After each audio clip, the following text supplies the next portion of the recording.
कृष्ण की, द्वारका की, कृष्ण की। मथुरा द्वारकं प्राप्य कृष्णस्तु भगवान् स्वयं द्वारिकाधीशरूपेण राज्यं चकार शुभरम्। क्या बात है, आज इतना हर्ष, इतना उल्लास, उत्सव मनाया जा रहा है, नारे लग रहे हैं। हाँ तो क्यों ना लगाए कान्हा, हम सभी के द्वारकाधीश आज अपने घर लौटे। अब एक बार पुनः ये द्वारका पावन हो गई है, पुनः संपन्न हो गई है कान्हा।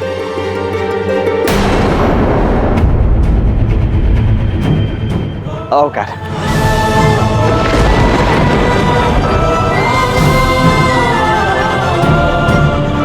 तुम भी अपनी आंखों के समक्ष अपने पूरे कुल को समाप्त होते देखोगे। और देखो कान्हा, अब तो प्रद्युम्न भी है, बिल्कुल तुम्हारा ही प्रतिबिंब। इसीलिए अब द्वारका के पास एक नहीं, दो कृष्ण है। 1 और 1 11। इसीलिए अब द्वारका 2 गुना नहीं, अपितु 11 गुना शक्तिशाली हो गई है। द्वारका से महान कुछ नहीं, भारतवर्ष की सबसे संपन्न और शक्तिशाली नगरी है।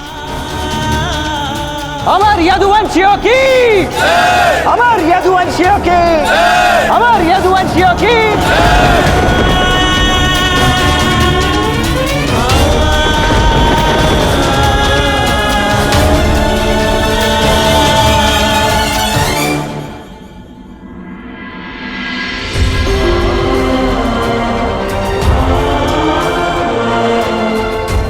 क्या बात है, जब से मैं गया हूं तब से ये कक्ष वैसा का वैसा ही है, कुछ भी नहीं बदला। तुम भले ही यहाँ नहीं थे कान्हा, किंतु तुम्हारी अनुपस्थिति में तुम्हारी प्रत्येक स्मृति को मैंने भली भांति संजो कर रखा हुआ है।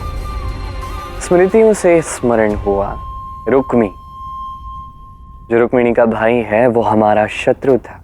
उसके लिए स्वयं मुझे सुदर्शन उठाना पड़ा था।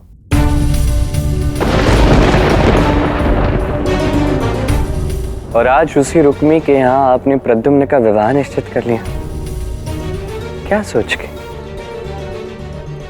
राजनीति का रुक्मी हमारा हारा हुआ शत्रु है, हमारी शक्ति से भली भांति परिचित है। इस संबंध के कारण सदैव हमसे दब के रहेगा, कभी हमसे विद्रोह नहीं कर पाएगा। जब भी खड़ा होगा हमारे साथ ही खड़ा होगा। किंतु एक दुर्बल साथी से अच्छा एक प्रबल शत्रु होता है। कान्हा, तुम कहाँ इन चिंताओं में फंस गए हो? मैंने ये विवाह निश्चित किया है तो कुछ सोच समझ कर ही किया होगा, तुम्हें इन सब की चिंता करने की आवश्यकता नहीं। तुम बड़ी दूर से आए हो, थक गए होगे, यहाँ विश्राम करो, क्योंकि शीघ्र ही रुक्मी अपने समस्त परिवारजनों के साथ यहाँ आ रहा है। कितना विश्वास है ना सबको कि कृष्ण की द्वारका नष्ट नहीं हो सकती। मनुष्य को जब चारों ओर केवल सुख दिखता है, वो भूल जाता है राधा, भूल जाता है कि सब नश्वर है, सब अनित्य है, सभी मृत्य है। तो मिल ले उस व्यक्ति से जो कृष्ण का अंत निश्चित करेगा।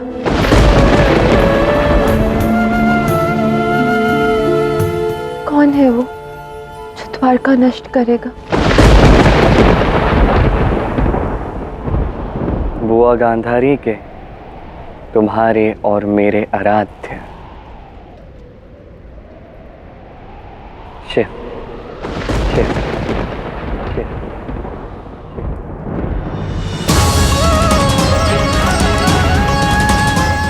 शिव शिव आएंगे धरती पर कृष्ण का अंत करने? अरे धरती पे आने की आवश्यकता ही क्या है, उनके पास तो अनेक माध्यम है, अनेक मार्ग है। तो इस अंत का आरंभ कैसे होगा? अंधकार कैसे फैलता है राधा? कब फैलता है जब व्यक्ति अपनी दृष्टि खो देता है। यही होगा अब द्वारका के साथ। अब द्वारका का हर एक व्यक्ति अपनी विवेक दृष्टि खो देगा, जो द्वारका को ले जाएगा उसके पतन की ओर। तो कौन होगा वो पहला जो अपना विवेक खो देगा?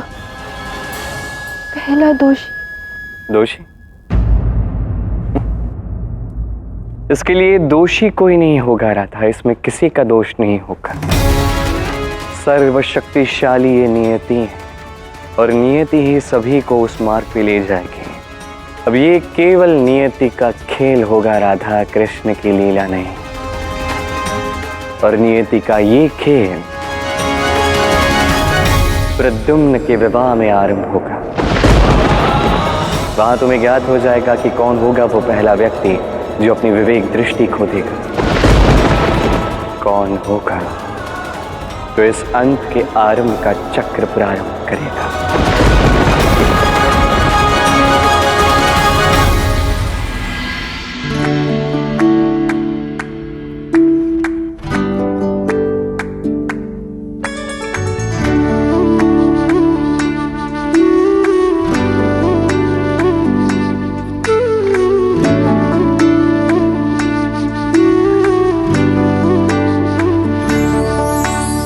प्रेम हो तुम प्रीत हो, मेरी बांसुरी का गीत हो। तुम प्रेम हो तुम प्रीत हो, मनमीत हो राधे मेरी मनमीत हो।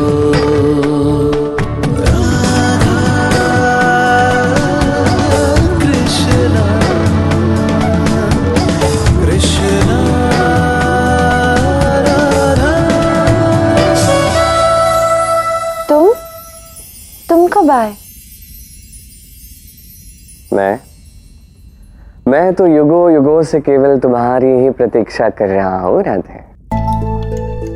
अच्छा, कन्या पक्ष द्वारका आ रहा है, तुमसे मिलने की मंशा है या नहीं? मन तो बहुत है, किंतु पता नहीं क्यों आज ऐसा लग रहा है कि मैं ठीक से सजी नहीं। हाँ, तुम ठीक से सजी तो नहीं हो। सबसे सुंदर आभूषण तो तुमने धारण किया ही नहीं है। क्या? तुम्हारी मुस्कुराहट राधे।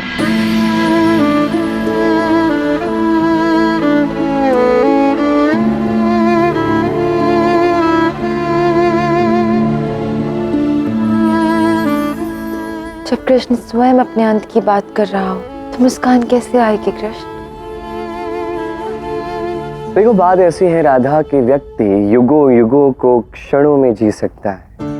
ये क्षण महत्वपूर्ण है, एक क्षण जिसमें मैं तुम्हें देख सकता, तुमसे बातें कर सकता।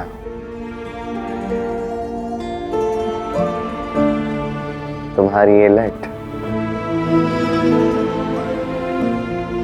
लट संवार सकता।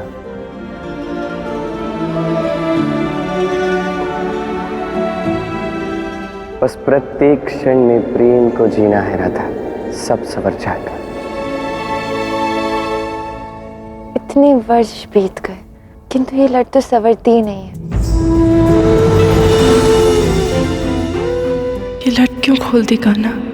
पहचानने के लिए। अब ये आवश्यक तो नहीं ना कि तुम धरती पर यही रूप लेकर जाओ।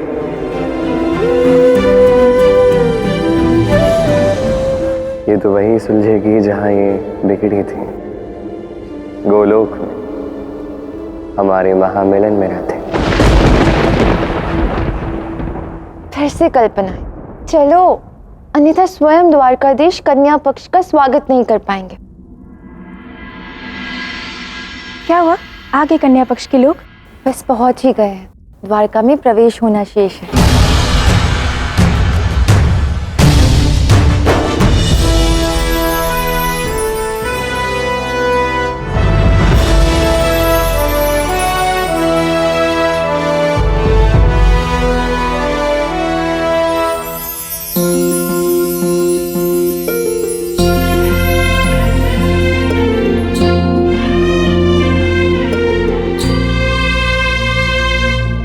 हमारी द्वारका में आपका स्वागत है महाराज रुक्मी।